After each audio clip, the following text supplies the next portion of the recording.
ನಿವೃತ್ತ ಹಿರಿಯ ಪೊಲೀಸ್ ಅಧಿಕಾರಿ ಲೋಕೇಶ್ವರ್ ಅವರೊಂದು ಅಭಿಪ್ರಾಯವನ್ನು ಹೇಳ್ತಾ ಇದ್ರು, ವಿ ಮಂಜುನಾಥ್ ಅವರು ಅದನ್ನು ಒಪ್ತಾ ಇಲ್ಲ.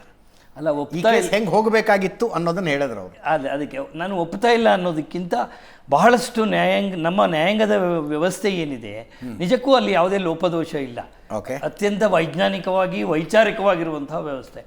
ಆದರೆ ತಾವು ಒಂದು ಪ್ರಶ್ನೆಯನ್ನು ಒಂದು ವಿಚಾರವನ್ನು ಹೇಳಿದ್ರಿ.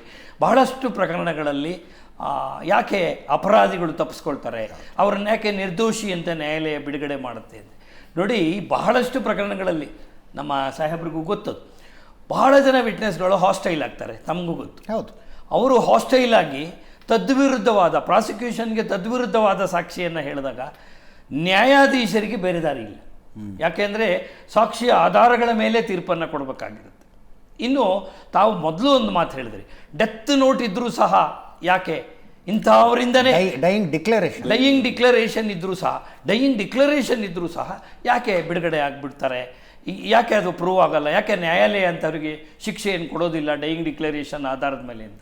ಡೈಯಿಂಗ್ ಡಿಕ್ಲರೇಷನ್ ಮೇಲೆ ಬಹಳ ಒಂದು ವಿಷದವಾದಂಥ ಚರ್ಚೆ ಆಗಿದೆ ಈ ಬಗ್ಗೆ. ಡೈಯಿಂಗ್ ಡಿಕ್ಲರೇಷನ್ ಯಾವ ಸಂದರ್ಭದಲ್ಲಿ ಆ ವ್ಯಕ್ತಿ ಕೊಟ್ಟ, ಮತ್ತು ಎಷ್ಟೋ ಸಂದರ್ಭಗಳಲ್ಲಿ ನೇರವಾದ ಆಪಾದನೆ ಇರೋದಿಲ್ಲ, ಆರೋಪಿಯ ಮೇಲೆ ನೇರವಾದ ಇಂಥವರಿಂದನೇ ಅಲ್ಲ ಇಂಥವರೂ ಸಹ ಅಂತ ಕೊಟ್ಟಿರ್ತಾರೆ.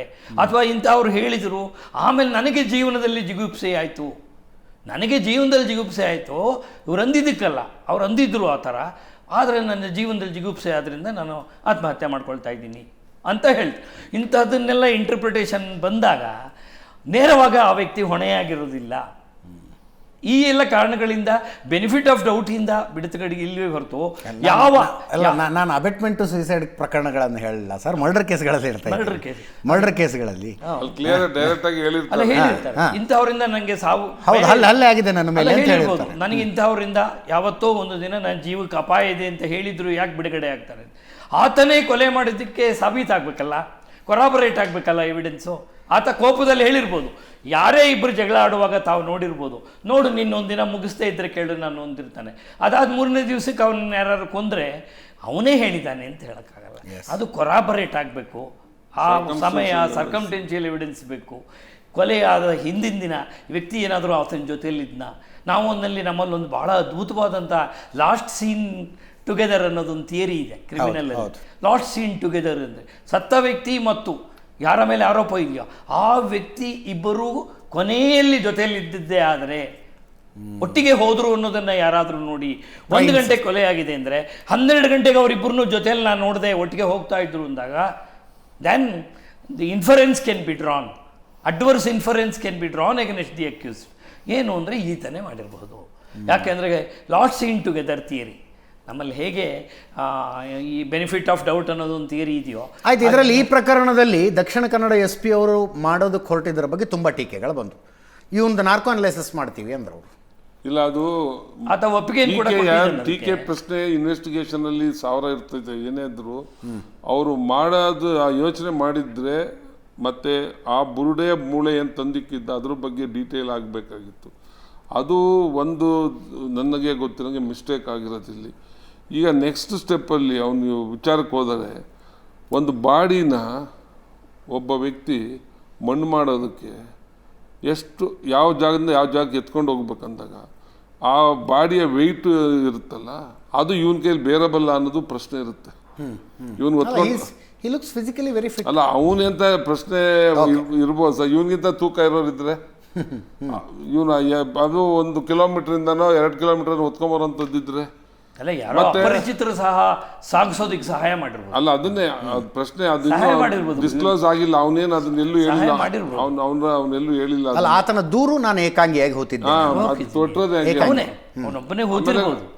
ಆದರೆ ಯಾರಾದರೂ ಬೇರೆಯವರು ಆತನಿಗೆ ಅಲ್ಲಿಗೆ ಹೆಣ ತಂದು ಗೊತ್ತಿಲ್ಲ ಸರ್. 164 ಸ್ಟೇಟ್ಮೆಂಟ್ ಆಗಿದೆ,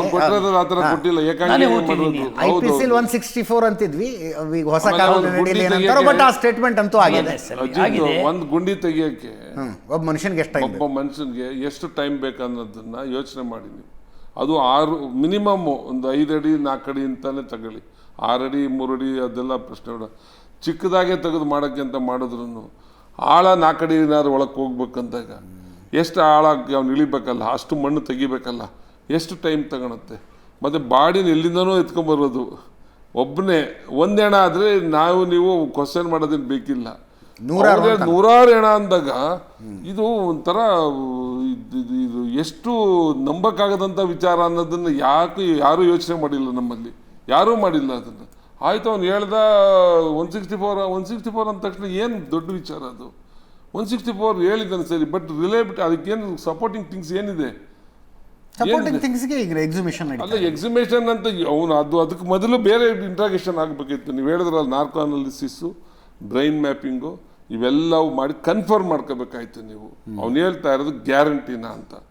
ಆಮೇಲೆ ಫೀಲ್ಡ್ಗೆ ಬರಬೇಕಿತ್ತು, ಅಲ್ಲಿವರೆಗೂ ಬರ್ಬೋದು. ಯಾಕಂದ್ರೆ ಆಲ್ರೆಡಿ ಅವನೊಂದು ಯಾವುದು ಒಂದು ತಲೆಬಲ್ಡೆ ಮುಂದಿಕ್ಕಿದ್ದಾನೆ. ಅದ್ರ ಬಗ್ಗೆ ನೀವು ವಿಚಾರ ಮುಗಿಸ್ಬೇಕಿತ್ತು ಫಸ್ಟು.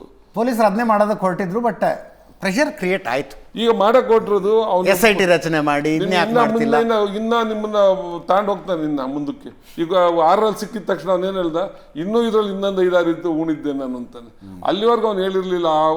ಅಲ್ಲಿ ಒಂದೇ ಕಡೆ ನಾವು 8-10 ಉಣಿದೀನಿ ಅಂತ ಎಲ್ಲೂ ಹೇಳಲಿಲ್ಲ. ಅವನು ತೆಗೆದ ಮೇಲೆ ಹೇಳ್ತಾನೆ ಅವನು ಅದನ್ನ. ಜೊತೆಗೆ ಸರ್ ನಾರ್ಕೋ ಅನಾಲಿಸಿಸ್ ಇದೆಯಲ್ಲ, ಅದನ್ನ ಡೈರೆಕ್ಟ್ ಎವಿಡೆನ್ಸ್ ಅಂತ ಆಗೋದಿಲ್ಲ. It is just opinion.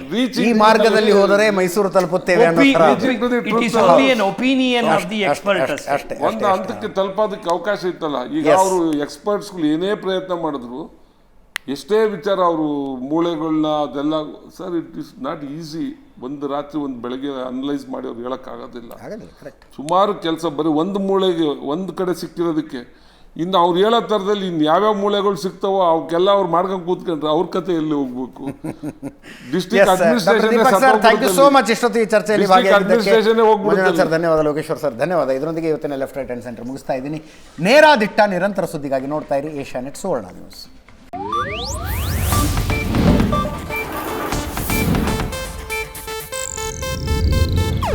ಇದು ಏಷ್ಯಾನೆಟ್ ನ್ಯೂಸ್ ನೆಟ್ವರ್ಕ್ ಪ್ರಸ್ತುತಿ.